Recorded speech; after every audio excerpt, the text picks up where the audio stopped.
Whether the British imperialistic empire was a good or a bad thing depends on the perspective from which we look at it, and it also depends on the colony we're talking about.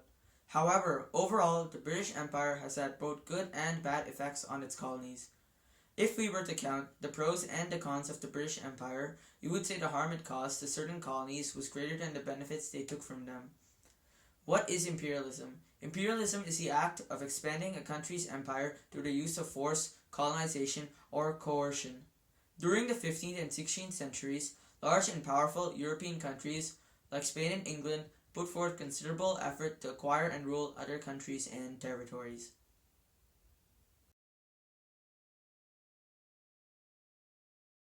Development of India was started because Britain wanted to expand its empire to new territories that could provide it with greater power and resources. The father of economics, Adam Smith, says exploration of India and America was the greatest invention in the world history. The most of the navigation from Europe were directed and concentrated mainly towards India and Far East for the great spices, cotton, silk, gold, and forest products, etc. Portuguese, Dutch, and Spanish voyages to India reached Indian coasts, which brought the aforementioned resources at a cheap rate and returned them to Europe. During the 16th and 17th centuries, countries like France, Portugal, and England all basically competed for influence along the southeastern coast of India. These countries established trading ports along the coast and sought to greatly increase their influence on the region. I guess who came out on top? England. India had been the focus of the British Empire since the 1600s, but as the Mughal dynasty declined, British influence increased over India. By the 19th century, the newly industrialized England increased its influence and dominion over India. India became the most valuable, quote, jewel in the crown of the British Empire because of its abundance in raw materials and huge market for selling British manufactured goods. The English East India Company was a joint stock company set up in 1600 to pursue trade with the Indian subcontinent. It was in operation from 1600 to 1874. The company was founded by royal charter, and wealthy aristocrats made up the company's shareholders. The East India Company basically had a monopoly on trade in the region. In time, the company became extremely powerful and wielded tremendous political influence. Although technically independent from the crown, the East India Company became the primary agent for English imperialism throughout Asia. The East India Company raised its own private army and eventually assumed control over vast swaths of the subcontinent. The East India Company engaged in the exportation, trade, and sale of products like tea, opium, spices, silk, and other resources. By 1707, England and Scotland had merged to form what we know as Great Britain. The indigenous people of India resented being subjected to British rule. The Battle of Plassey was a battle fought in 1757 between the East India Company and the native Bengal peoples. Incidentally, the French allied themselves with the Bengals. The East India Company won the battle and following it assumed direct governance over much of India.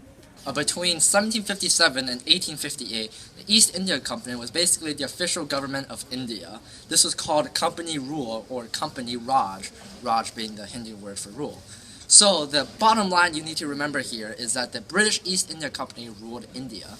Through exportation and trade, the company also funneled vast sums of money into the British treasury. Colonial India was a huge financial asset.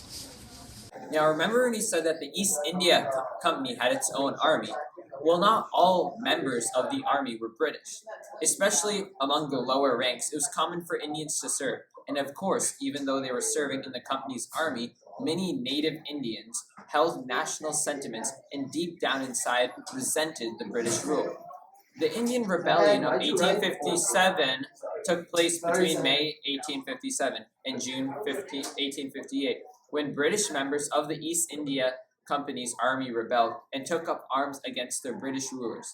The rebellions erupted into a virtual war as the British government sent additional troops, while various Indian tribal groups sent their soldiers to help support the rebels. After a year of fighting, the rebellion was suppressed, but its effects were profound. Many blamed the East India Company for allowing the rebellions to break out. The rebellions prompted the British Crown to realize that the East India Company was no longer suited to rule. The British Crown decided to basically nationalize the company and take over India.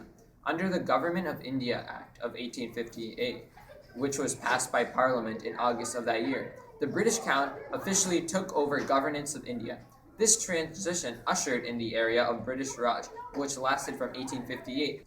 As for the East India Company, it floundered for years following the Indian Rebellion, but was officially dissolved in 1874.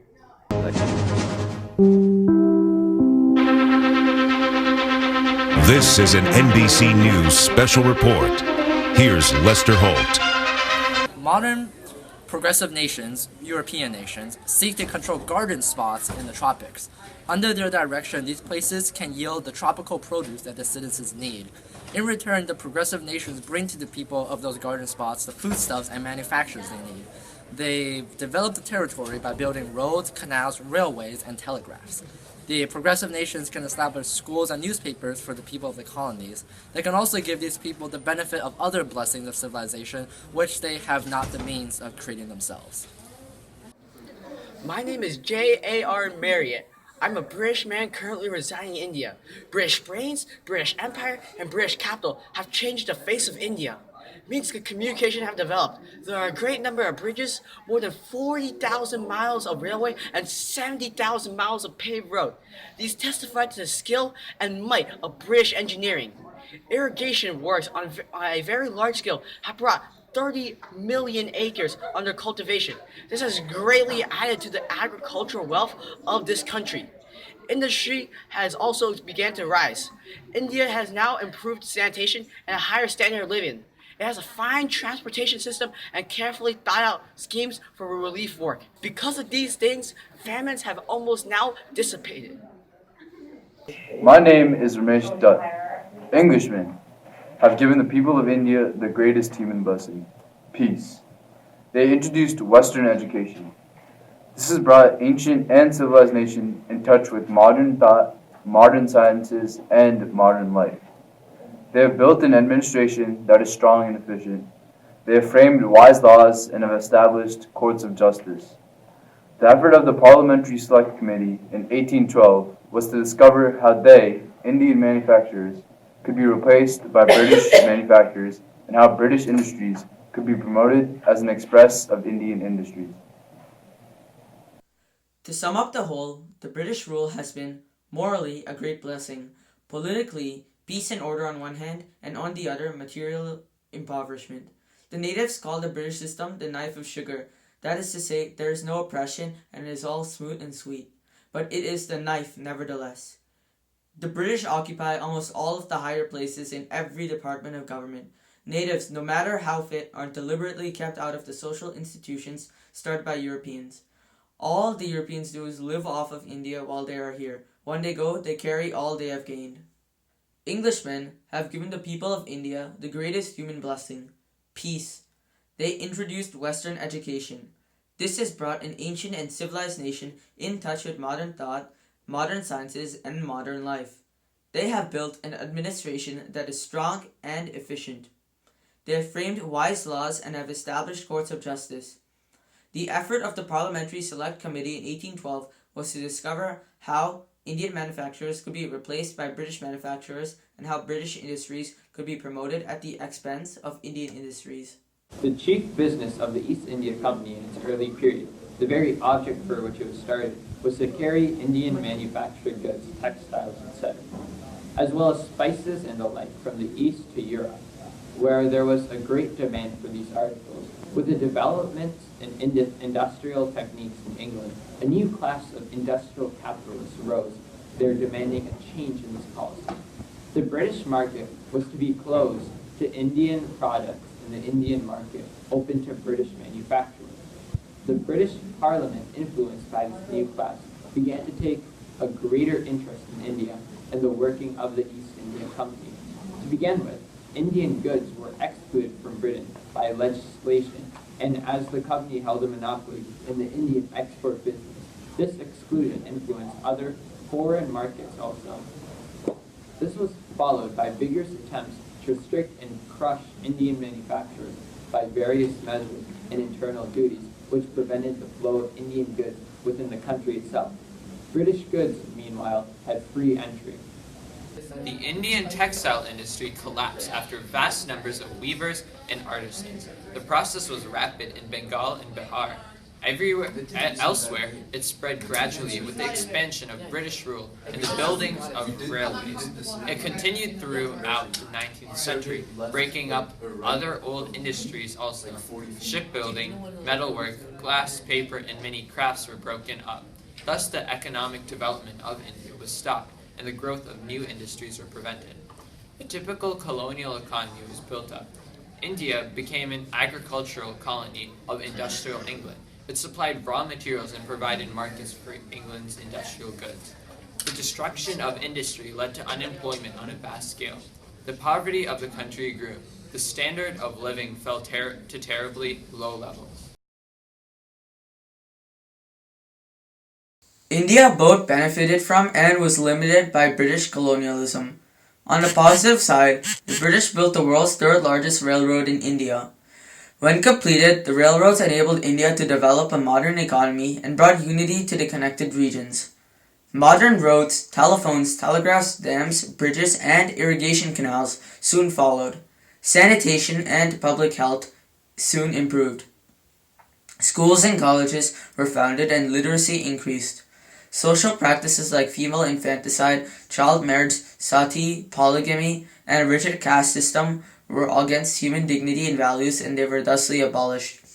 Women who were discriminated were given more freedom and a chance for education.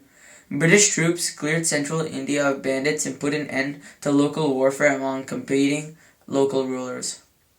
British rule in India had many adverse effects. Great Britain's East India Company exploited the raw material of the prosperous country and served as a tool for Britain to expand their market. The Indian people have no say in the government of their country. The British-led government of India was established to serve its masters for their betterment, and that is to maintain and strengthen British hold over India, maintain law and order so that trade with India and exploitation of its resources can be carried out without disturbances. Because Britain rules India, they are able to impose many laws and regulations on India that hinder its growth. This includes laws that dictate how much of which crop Indian farmers can cultivate. The British are taking advantage of this and made all the lands used for British industries to produce raw materials. During this time, a new land revenue system was established by the British. Under the system, Zamindari, Riotuari, and Mahalwari systems of land settlements were created, which further increased the problems of Indian agriculture and peasantry. Because now the system created a new class of intermediaries, the middlemen, who collect revenue on behalf of the company. Neither the British Crown nor the middleman showed any interest in the long-term development of the nation. Britain officially has a hands-off policy regarding Indian religion, but the increasing presence of missionaries and racism by the British threatens traditional Indian life. The main aim of the British was to transform India into a consumer of British goods. The British set up restrictions that prevented the Indian economy from operating on its own. British policies call for India to produce raw materials for British manufacturing and to buy British goods. In addition, Indian competition with British goods is prohibited. Britain put India's famous handloom textile industry out of business by importing their own textiles. Their prosperous agriculture curtailed as Britain forced farmers to move towards cash crops, like cotton and jute, which were used as raw materials for British-made ready-made clothes that flooded Indian markets. The British cut down all the trees, hurting native tribal groups and the habitats for indigenous animals. From around the 1860s, the British began to monopolize the forests. Then, 2/5 of the country's area, by a series of measurements which classified most forests as reserved or protected, set up a separate forest administration, placed restrictions on the tribal use of the forests, and banned shifting cultivation, the typical method of agriculture among tribals, who could not afford plows and cattle, and extracted large tax revenues. At the same time, the British plundered the forests for timber and fuel, setting in motion the process of deforestation which continues to this date. The international relations that the government of India followed was dictated by the British government. The desire to defend their Indian empire to promote British economic interests and to keep the other European powers at an arm's length from India often led to the British Indian government to commit aggressions on India's neighbors. In other words, during the period of British dominance, India's relations with its neighbors were ultimately determined by the needs of British imperialism. But while Indian foreign policy served British imperialism, the cost of its implementations was borne by India. In pursuance of British interests, India had to wage many wars against its neighbors. Indian soldiers had to shed their blood, and Indian taxpayers had to meet the heavy cost. A specific group that was affected was farmers. There was less land for them to cultivate crops, for most were used for British industries, and the land that they were able to use was controlled by Britain for their own benefit, fueling British factories. The whole population of India had little food, for the crops grown was for British interest and not for domestic population. This led to many famines.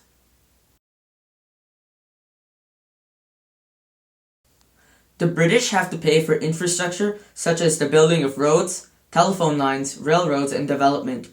Moreover, the British have to pay for education, money spent on military and government in our country. In addition, the British need a large military presence to maintain control. Although the British have these problems, they have control over raw materials, especially cotton, for shipment to ports in England. Furthermore, the British get manufactured goods from England for sale in our expanding market. Finally, the British are insanely rich and can thereupon spread their language and religion to our country.